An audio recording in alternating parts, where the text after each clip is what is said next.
Canny, Biggie told us last segment he had a lot in common with a Brazilian model and influencer. He can only fly first class, otherwise he's going to be hit on and coach. Constantly. You also have a lot in common with the other subject we're talking about. Buford Pusser, in real life, survived 7 stabbings and 8 shootings. How about that? My God. You guys. The assassination attempts. You're living parallel lives here. It's unbelievable. Pusser died at the age of like 36. The real Buford Pusser, the subject of the movie Walking Tall. Mm-hmm. And he, as Kelly said, it was a one-man war against corruption and prostitution and gambling in his town. So plenty of people wanted him dead. His wife was murdered, and then he died in a one-car accident, thrown out of his Corvette, drunk driving without a seatbelt. Oh, my God. People think it was planned. They cut the steering wheel lines. Mm-hmm, exactly. How about that? Good, the bad, the ugly here. We mentioned this a bit earlier. The good story is an endurance swimmer named Lewis Pugh is undertaking and we do have the numbers now, 62-mile swim around Martha's Vineyard, the exact spot where Jaws was filmed, because Jaws made sharks out to be villains when in fact they protect our world's oceans. And he has wanted to do this for some time. I love your semi-educational tone when you pretend to care about something. The world's oceans. When in fact, sharks are our best friends. Mm-hmm. Well, and I believe just yesterday you littered. I did. Banana peel. Yep. With stickers on it. Mm-hmm. This is Lewis Pugh. And it portrayed sharks as villains out to kill humans. They are obviously nothing of the sort. Sharks are essential for the health of our oceans. Exactly what I said. They are essential for our oceans. Yes. Mm-hmm. So he's wanted to do this for some time now, and now he's doing it. I've now been swimming for nearly 40 years in the world's oceans, and I have always wanted to do a swim to talk about sharks. And the 50th anniversary of Jaws, which was filmed on this island, is the perfect opportunity. Now, Chris Demm asked, would he be wearing a wetsuit? And he will not. The temperature of the water is 47 degrees. And yet he refuses to wear a wetsuit. And he's done these polar swims before. He's been like up in the very North Atlantic swimming at times. Well, I don't know a lot. I mean, I used to lifeguard back in the day, 7 years behind the whistle. Yes. And the endurance swimmers, I mean, once they're going, I mean, their bodies are furnaces. Well. So, I mean, he may, I don't know how long he's going to, at a certain point, the water temperature will take over. But if you're in a pool, and you're swimming, 1,600 meters, whatever, you get hot. Yeah, right. That's why they want the water cooler. Yeah. 47. That's crazy, man. That's cold. That is freezing. And he's doing it, like, I believe like in a week. So that it's commemorating. Remember when they shot the movie Jaws 50 years ago?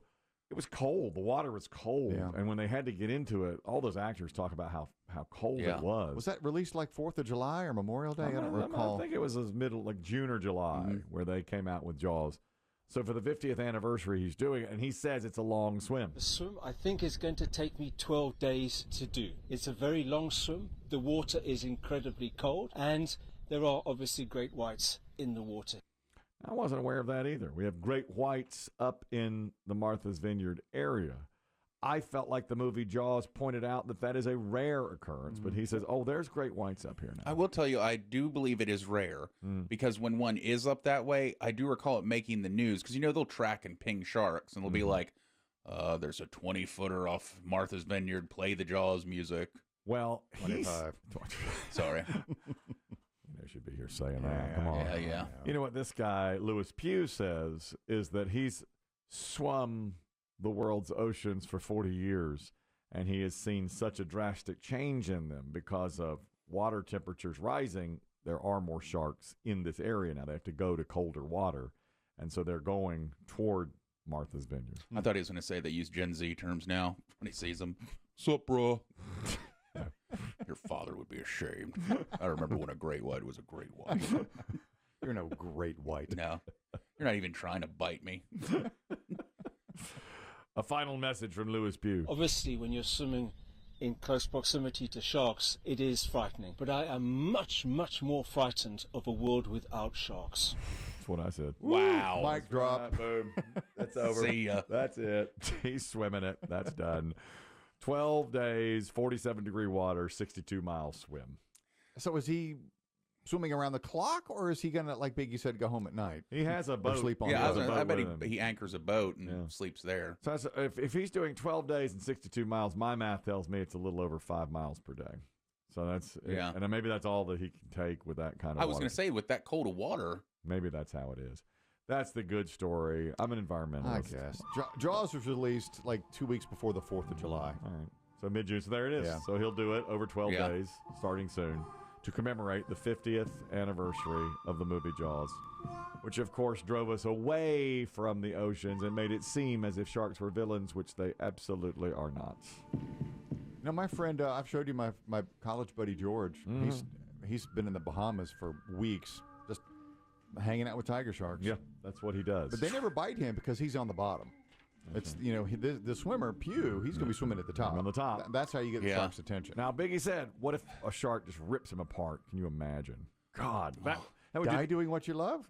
But that would do the exact opposite of what he's trying to prove. Yeah. He's trying to prove they're not man-eaters, and they would do that. What are you doing here?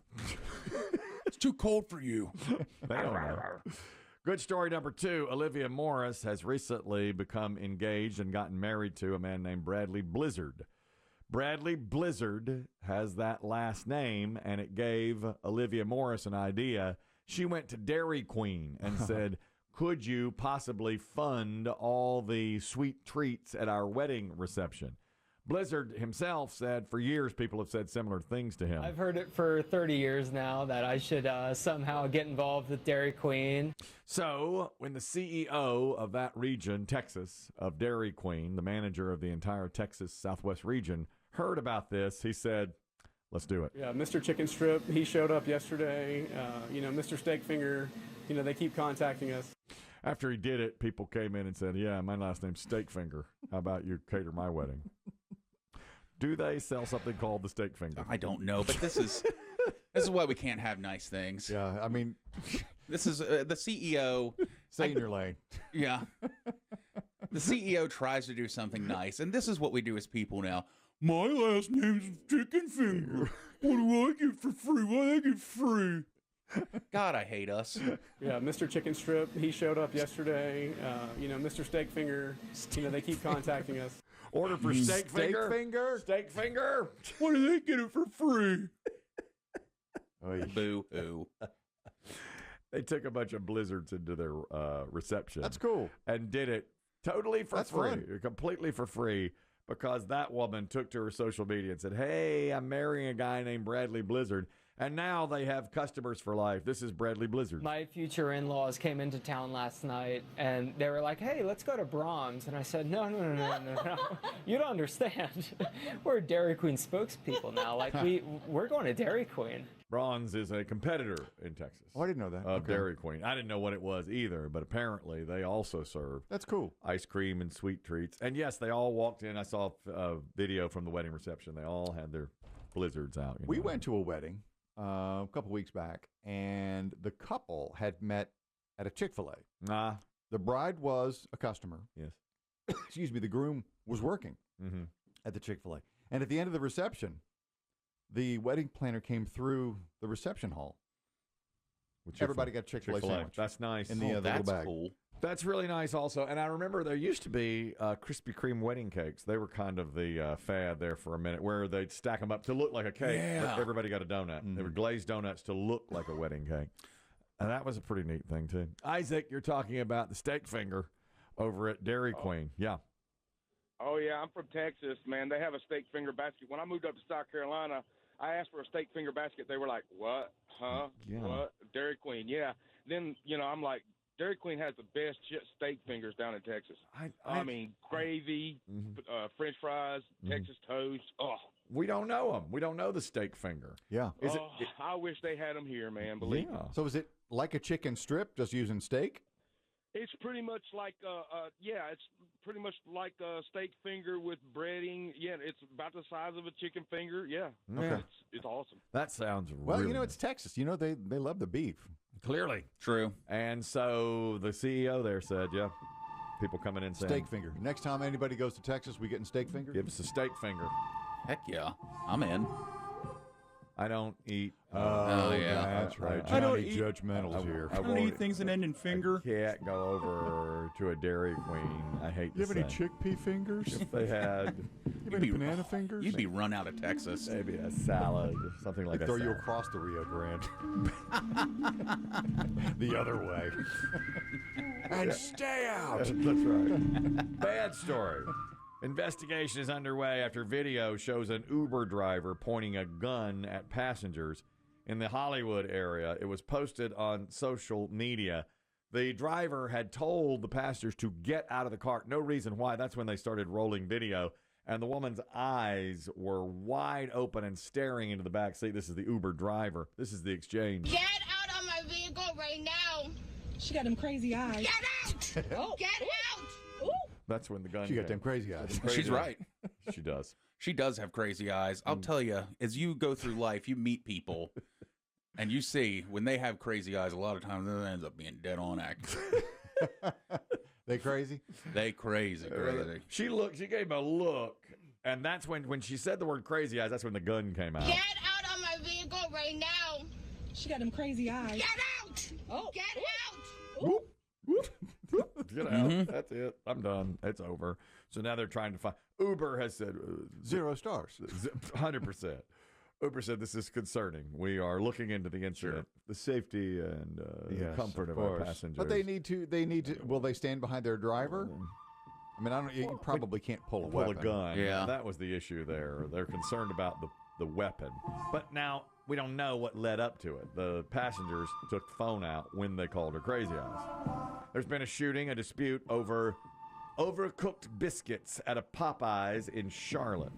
Authorities say a Popeyes manager shot his coworker Sunday. Coworker following an argument about overcooked biscuits.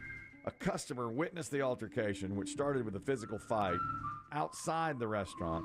Then the manager pulled the gun. Coworker was shot twice and rushed to the hospital, underwent emergency surgery, and is going to recover.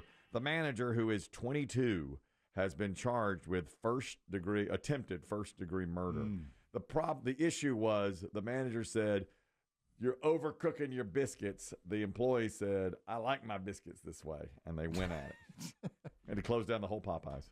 Wow. Who saw that? Yeah. Yeah. Not just the customer, but the employee and the manager themselves. Usually those biscuits are pretty uniform.